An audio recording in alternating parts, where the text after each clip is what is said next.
Right, hi guys, and welcome back to another week of looking at the shrine. So right now we can see there are four perks on here. We have Aftercare, which is a Jeff perk. We have Dying Light, which is a Michael Myers perk. We have Unnerving Presence, which is a Trapper perk, and we have Wake Up. So this is not a great shrine, I am afraid. It is more so survivor-sided than it is killer, but we're going to go through perk by perk and make a detailed explanation as to why we think this is an okay shrine. Now, looking straight away, this is a perk called Aftercare. Aftercare is kind of a superpowered version of Bond, right? So when an ally hook saves you, an ally heals you, you heal an ally, or you hook save an ally, or you heal them from recovering or dying state. You just have to do that one bit of the heal. So even if they've been healing, let's just say they're self-caring for 31 out of 32 seconds, and then you just tap them up with the rest of the heal, you still apply it. So basically, it unlocks your ability to read one's aura reading ability, therefore you guys are connected, much like Bond, much like Empathy, except this has unlimited range. It will go the entire map, whether you're playing on something like Rotten Fields, you're playing on something small like the game. I mean, the game's still a decent sized map, except it's stacked on itself, is what I'm trying to say. Or if you're playing on something huge like the temple, this will cover the entire board. However, if the person who has a psychic connection of Aftercare is hooked, it resets the connection. Now, at tier 1, it connects one person. At tier 2, it connects two. And at tier 3, it can connect all four people. Now, keep in mind, if I'm connected with Jeff and I'm connected with Kate, they cannot see each other. They can only see my aura, but I can see both of them. So Bond is a bit of a cute perk. It goes well with things like Prove Thyself, work on Jenny's 10% quicker. I personally would rather have Bond if I was running Prove Thyself, and if I wanted to heal people, I'll have Empathy alongside Will Make It. But Bond can kind of fit in. It used to be really good. Keep in mind, perks such as Third Seal will nullify Bond complete. Bond. Well, it will nullify Bond. It'll nullify Aftercare as well completely. It's not a garbage perk, but there are so many better options on the table. I mean, if you want to run this, you have to heal your teammates. You have to get the hook saves. It's very dependent on the situations that you put yourself in, as opposed to running Bond, you just have to get in 36 meters. You're running something like Empathy, they just have to get hit. I don't think it's amazing. It can be good in terms of knowing where your ally is, so you're going to loop the killer away from the ally, therefore you're taking different pathing because your ally is working on a generator, but then again, so can Bond, and Bond is a permanent thing. You know, it's much more reliable. Not a bad perk, but really not a great perk. I would not recommend buying it on the shrine in terms of, like I said, it could be used decently, but you're better off with something like Borrowed Time. 9 out of 10 times the killer will come back to the hook anyways. You know, the heartbeat might still be up. You're going to give the guy another 25 seconds to at least try and make a play. Now, the next perk we see here is Dying Light. This is a Michael Myers perk, and boy, is it awful. This is one of the perks in Dead by Daylight my personal opinion needs to be reworked. You are obsessed with one survivor. He then has a 19, 22, and 25% faster repairing, healing, and Savo speed. So first of all, you're buffing this survivor. Okay, hang on. I'm all over the joint chat. Sorry. You're obsessed with a survivor, and he has a 38, 40 something, and then 50% faster altruism healing. So first of all, he has Will Make It tier 1. Back in the day, I know Will Make It tier 1 is only 30 seconds now. It goes 30, 60, 90 to 100% speed. So first of all, he gets 50% faster healing. He's running Botany Knowledge. He now has a crazy amount of healing. He's got 33% on top of that, you know? He's got 83% faster healing on everyone, including himself. Now, first of all, it takes 16 seconds to self-care. You're knocking that down to, let's just say half, 8 seconds if you're using a decent make kit. It's less than 8 seconds. You're looking at 7 seconds. You're landing great, so you can get it down to 5 seconds. It's a scary perk. This forces you to tunnel down your obsession and kill him. And if you choose to proxy camp your obsession to death, you need to wait 120 seconds for it to happen. It takes 80 seconds to do a generator. So the time you camp this man to stage 2 and nearly kill him, 3 Jennies have popped and they're working on the last 2, or somebody's coming in with a borrowed time save. It doesn't encourage the great kind of gameplay like Barbecue and Chili does for rotations. Make your choice for rotating away from the hook. Devour Hope for rotating away from the hook. Pop Goes the Weasel for gen regression. Like, there's a lot of fantastic, amazing perks that give you situational awareness and allow you to rotate throughout the map. Dying Light just really hurts you, but like I said, once the obsession is killed, You can bring a Mori for it. I see a lot of people play Dying Light on Freddy Krueger with the black box, so their obsession already starts to sleep. Don't get me wrong. Once the obsession is killed, all other survivors receive a penalty of 19, 22, and 25% to healing, salvoing, and repair speed. That's what I got a little bit confused on before. Nobody really runs Dying Light because now of the new patch that came out, I think it's 2.7 or something. The hatch is always an option. Much like the perk Left Behind, why would you want to heal, or why would you want to repair Jenny 75% quicker when you're last in the trial when the hatch still spawns at 5 and 4 generators? It makes no logical sense. It is just a dud wasted perk. In my opinion, being a killer main with over 4,500 hours as killer and 1,500 hours as survivor, I've been saying those numbers for about a month and a half now, so those numbers will have fluctuated up, but I like to round down. I can say it's kind of a wasted thing. I do not agree with the hatch being an option at 5 and 4 gens because you're going to get games like I have got where people just urban evade around, maybe search a chest, break a dull totem, don't do hook saves, jump in lockers, maybe several hook, and then urban evade for the hatch. It doesn't encourage good gameplay. I mean, if I play a flawless game of killer, I would like to be rewarded by that, by not having the hatch as an option. So hopefully, with a bit of luck, they might be tweaking that kind of play, but who knows? At the end of the day, we are all just guinea pigs, am I right?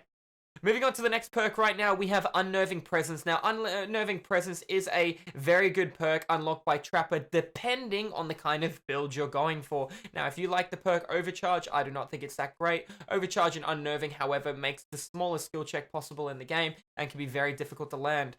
So, it is not a bad perk, but on its own, it's a bit of a wet blanket. You can run something like Distressing on the Doctor, who already has a 32-meter tear radius, to make his tear radius about 40 meters. You know, you're adding like 25%, and then you're running double calm add-on, so when you're in shock, you have an even bigger heartbeat. You might even have modern abuse for a bigger heartbeat. Now you're stacking a huge heartbeat, and before you know, your 32-meter heartbeat is going to be 48, 50 meters. It's going to be terrifyingly large.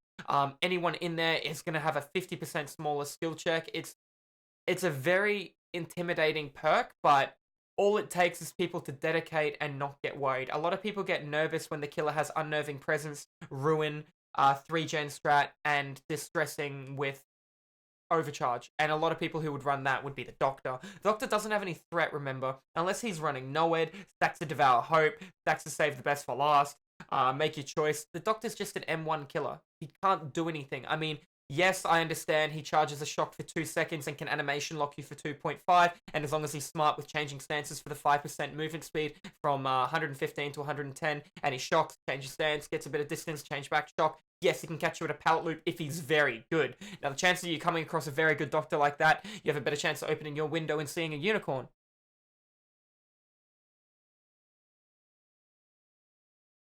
Worth a check. Not a fantastic perk, but at the same time can be worked. If you're going to be running a smaller heartbeat person like Michael Myers, 8 meters in tier 1, 16 meters in tier 2, you know, and you want to run Modern Abuse, I do not recommend this perk in any situation. You want to be a big heartbeat Myers, that's okay. You want to be a permanent tier 3 Myers, you run the permanent tier 3 out on the Tuft of Hair. You've got Dead Rabbit to give you a larger heartbeat in tier 3 and a smaller in tier 2. You run maybe Modern Abuse, Infectious Fright, Knockout. Now you've got a terrifying, you didn't even chuck in Distressing. Now you've got a terrifying tier 3 massive heartbeat Michael Myers. When you down somebody, it reveals the location to other people. Even in a massive heartbeat Myers, you don't want to run this. The only person I would recommend this on would honestly be the Doc, because the skill check can move around the screen once people are in tier 1. In tier 1, it takes 6 seconds to achieve of you being in shock. Therefore, I don't like putting people in tier 1 as Doc.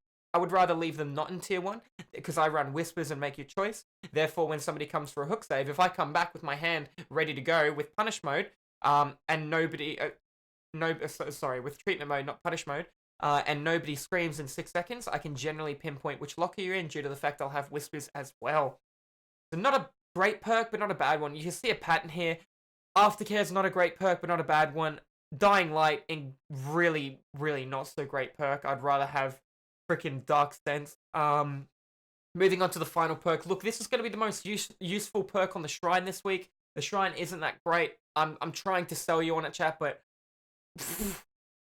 it's rough. So this is Wake Up. Now, Wake Up is an okay perk, as are the changes with the killer being able to close the hatch. Now, this will open the exit gate 5, 10, and 15% quicker while you are on it. Now, let's just stop for a second. If you have Leader, it opens a gate 20% quicker, or 25, I believe, in tier 3 for an ally. Now, a gate takes 20 seconds to open.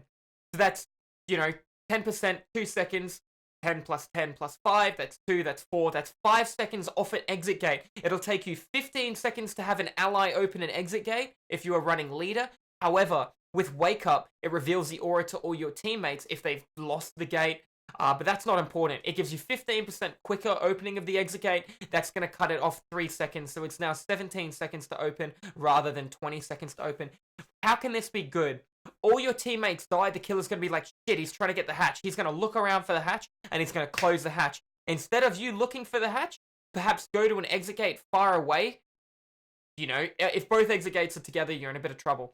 Go straight to the exit gate and wait near the exit gate in a bit of grass beside the exit gate. The second you hear the hatch close, jump straight on the door. That is how you're going to get out with it. That's how you're going to benefit the most from this perk. This means you need to be on the exit gate at the end. So if you're running something like Adrenaline and you 95 a Jenny because somebody else is working on it, run straight for an exit gate so you get the most bang for your buck. It is not a great perk. It is not. There are better options. BT, Medal of Man, the new DS, even Iron Will, in my opinion, leader if you have allies left. You shouldn't need to run Wake Up because this encourages you to think, okay, my allies are all going to die and I'm going to need to get out through the exit gate. I mean, sure, it can work with your allies alive, but wouldn't it be better to run Borrowed Time to assist time? The team will make it to assist the team. There are better options on the table to assist the team as opposed to Wake Up. Even leader is a better option. Now, it is okay in solo queue, much like people say Kindred's okay in solo queue, so people can actually see what's happening, what is going on. I do not recommend it, but personally, I will be unlocking it on the Shrine on one of my alt accounts because, hot damn, man. Sometimes you are last alive, sometimes people are doing nothing. At the end of the day, each to their own, chat, different playstyles. I'm more of an aggressive looper when it comes to a killer seeing me. I run to a jungle gym and then I rotate through jungle gyms. If it's 110 movement speed killer, I might just keep pathing along. If it's a trapper who I think has prep in certain areas, I will rotate. I will see if he makes some kind of cheeky pathing to reveal information to me of where he's placed a bear trap, maybe at a window. But all in all, chat, this week's Shrine is I'm going to say about a 3.5 out of 10. It's pretty damn disappointing. Dying Light, not great. Aftercare, okay. Unnerving Presence, you're probably going to level up the Trapper anyway, and it's unlocked at level 30, and you've got Wake Up from Quentin, and I didn't even know Quentin was a playable character in Dead by Daylight. I barely see them anyways. So guys, that's going to end the Shrine for this week. I'm going to cross my fingers and hope for a better Shrine next week. Guys, if you have any questions about anything you see here or in the live stream, make sure you send a message. Or if you're just one of my YouTube followers, why not pop into the live stream and say g'day. I do get a lot of people coming over from my YouTube to my live Twitch channel, which is t.tv Fungoose. So guys, you can see me there if you want to learn a little bit more about DBD. And we do play spooky horror games now and then. So guys, much love. I look forward to seeing you in the next video on the next Shrine. So thank you guys.